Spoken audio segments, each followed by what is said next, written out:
lipid kalian udah belajar ya sebelum UTS, ada yang namanya trigliserida ya, triacylglycerol nama lainnya, ada asam lemak ya, ada kolesterol, ada fosfolipid, ada jenis yang lain ya. Nah, untuk pencernaan konsepnya gini, kalau kita makan lemak itu biasanya sebagian besar dalam bentuk trigliserida, bisa juga dalam bentuk kolesterol ya, tapi kalau misalnya kita ngomongin lipid paling banyak dalam bentuk trigliserida. Oke. Nah, kemudian kan kita makan tuh lemaknya ya, masuk ke lambung, masuk ke usus gitu kan. Nah, di usus ini ada enzim yang namanya lipase, namanya lipase. Jadi dia mendegradasi ya, memecah lipid gitu, memecah trigliserida ya. Nah, kita tahu trigliserida namanya juga triacylglycerol, berarti kan basicnya itu adalah kalau triacylglycerol gliserol ya. Gliserol itu adalah alkohol dengan 3 atom C gitu kan? Ya. Ini kelihatan nggak? Ya, 3 atom C gitu kan? Saya nulis kelihatan nggak? Di sampingnya. Kelihatan, Bu. Warna merah. Warna merah ya, kelihatan ya. Oke, jadi kalau alkohol gliserol itu kan gini, CH2OH gitu ya. CHOH gitu kan ya, CH2OH gitu ya. Oke, tapi karena dia ini gliserol tambah asam lemak, jadi kan membentuk ester ya. Jadi hanya ini akan disubstitusi ya. Ini susahnya kalau bukan gambar ya. Ini akan disubstitusi dengan nanti berikatan membentuk ester kan, gitu ya. Ester kan gini, COO. Ini hanya udah saya hilang ini ya, gitu ya. CO gitu kan. Nah, ini kan pasti R1. R itu adalah kalau asam lemak, ngomongin asam lemak pasti kan dia alkil dengan ujungnya asam karboksilat gitu ya. Jadi CH3, CH2 jumlahnya N, COH gitu kan. Ya saya tulisnya R, ngerti ya? R2 ini berarti COR3 gitu kan. Nah, ini trigliserida. Jadi kalau misalnya atau saya ke sini, ini trigliserida ya. Jadi kalau misalnya ini kan gliserol, ini gliserolnya gitu. Ini asam lemaknya. Kalau gliserol kan OH, sorry. Nah, ini asam lemaknya gitu ya. Jadi kalau misalnya dia dihidrolisis, kan dia mau diserap. Kalau dalam bentuk trigliserida tuh kegedean, nggak bisa. Jadi nggak bisa nggak bisa melewati sel epitel usus gitu. Karena sel epitel usus itu bisa dilewati oleh senyawa yang kecil aja, makanya trigliseridanya itu dipecah dulu jadi gliserol dan asam lemak gitu ya. Jadi asam lemaknya jadi akan terbentuk gliserol dan juga akan terbentuk asam lemak gini. Oke, jelas ya. Nah, itu kalau hidrolisisnya sempurna ya, jadi semuanya pecah gitu. Jadi dapat 3 buah asam lemak. Kadang diperolehnya digliserida dan 1 buah asam lemak, atau kadang diperolehnya monogliserida dan juga 2 buah asam lemak. Ngerti ya? Oke, seperti itu. Nah, ini jadi hasil akhir daripada pencernaan. Kalau kita ngomongin pencernaan asam lemak, ini akan diperoleh asam lemak, gliserol, bisa monogliserida, bisa juga digliserida. Oke. Nah, ini yang diabsorpsi paling banyak itu adalah dalam bentuk asam lemak. Monogliserida masih bisa ya sebesar 20%, digliserida juga masih bisa dalam bentuk 10%. Kemudian setelah lewat, sebenarnya dipecah itu supaya bisa lewat doang. Tapi setelah lewat, setelah masuk ke dalam sel epitelnya, gambarannya gini nih, ya jelas. Ini tadinya ini trigliserida yang ini nih, oke? Nah kemudian dipecah dong, ya menjadi asam lemak. Ini kan saluran pencernaan nih di eye tract, di usus, ya. Ini usus. Nah, kemudian dia dipecah jadi asam lemak dan juga gliserol tadi, bisa juga monogliserida, bisa juga digliserida. Tapi namanya lemak itu tidak dalam bentuk lemak, tapi dia teremulsifikasi ya. Dia diemulsi supaya nanti bisa nyebrang nih. Ini kan sel epitelnya usus. Ini ada fili-fili nih, mikrofili. Jelas ya? Jadi dia dipecah itu cuma buat bisa masuk ke sini doang. Setelah masuk ke sini bentuklah gitu. Bahkan dibentuk jadi senyawa yang lebih kompleks karena dia mau masuk ke pembuluh darah sebenarnya. Kan dari sini nanti menuju ke pembuluh darah sebenarnya nggak pembuluh darah ya, tapi menuju ke pembuluh limfatik yang hijau ini, ya.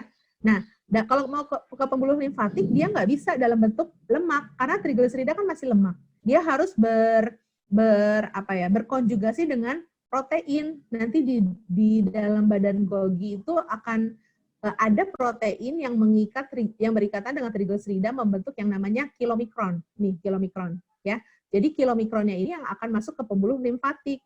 Kalau belajar Anfisman pasti tahu ada titik pertemuan antara pembuluh limfatik dengan pembuluh darah, ya. Nah, dari pembuluh limfatik nanti bakalan ke pembuluh darah.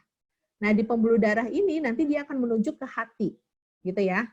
Tujuan utamanya adalah ke hati. Jadi kilomikron itu adalah merupakan suatu lipoprotein yang mengangkut trigliserida dari makanan, ya, dari saluran pencernaan untuk dibawa ke hati, gitu loh. Kita kan mau ngomongin transport lipid ya. Nah, selain kilomikron, setelah di hati ini nih definisinya kilomikron ya. Nah, setelah di hati dirombak lagi nih kilomikron ya. Jadi trigliseridanya dipecah ya, semuanya dirombak, kemudian di packing ulang, dibuat ulang gitu loh. Bentuknya lipoprotein juga, tapi namanya jadi beda ya untuk membedakan sumbernya gitu loh. Nah, namanya jadi VLDL ya, very low density lipoprotein ya. Very low density tahu ya, densitas gitu kan. Densitas itu apa sih? Kerapatan gitu ya. Jadi kalau misalnya ada dua benda, misalnya ada karena di sini dari VLDL, very low density lipoprotein, nanti ketika dikeluarkan di hati melalui pembuluh darah, di pembuluh darah itu ada enzim lipase ya. Nah, VLDL-nya ini nanti akan dilisisin menjadi LDL, menjadi low density lipoprotein. Hati juga menghasilkan yang namanya HDL, high density lipoprotein. Jelas ya? Nah, dari namanya itu kita bisa sebenarnya kita bisa tahu nih bentuk strukturnya ya. Antara VLDL, LDL dan HDL itu yang paling besar yang mana? Kalian ngerti densitas kan? Ya, densitas. Densitas itu ibarat gini, 1 kilogram kapas dengan 1 kilogram besi. Ya. Sama nggak? Kalau disuruh pilih bawa kapas apa bawa besi? Sama aja. Beratnya sama. Sama aja, Bu. Ya, kamu mau pilihnya bawa kapas atau bawa besi? Kapas. Besi, Bu. Ibu besi. Kenapa kapas, kenapa besi? Enakan bawa mana? Enakan bawa besi, beratnya sama-sama 1 kilogram, tapi kalau besi bisa kita genggam. Tapi kalau kapas kan dia voluminous, densitasnya besar, ya. Jadi lemak itu kan densitasnya tinggi, gitu loh, ya. Ini untuk membedakan antara LDL, ya. Jadi kalian tahu nih VLDL, LDL. Kalau LDL ini turunan dari VLDL, ya. Tapi kalau HDL tuh beda, dia produk hati juga, ya. Tapi dia high density lipoprotein. Kenapa? Dia densitasnya tinggi ya. Jadi dia sangat rapat, bentuknya sangat kecil gitu ya dibandingkan dengan dengan LDL, apalagi VLDL ya. Kalau di awam kalian harus tahu nih, nanti ditanya orang ya, LDL itu yang kalau istilah awamnya adalah lemak jahat ya. HDL itu adalah lemak yang baik. Kenapa? Karena kelihatan dari fungsinya. Kalau LDL itu fungsinya adalah mengangkut kolesterol dari hati ke jaringan, ya. Jadi semakin banyak kolesterol LDL semakin tinggi, gitu kan.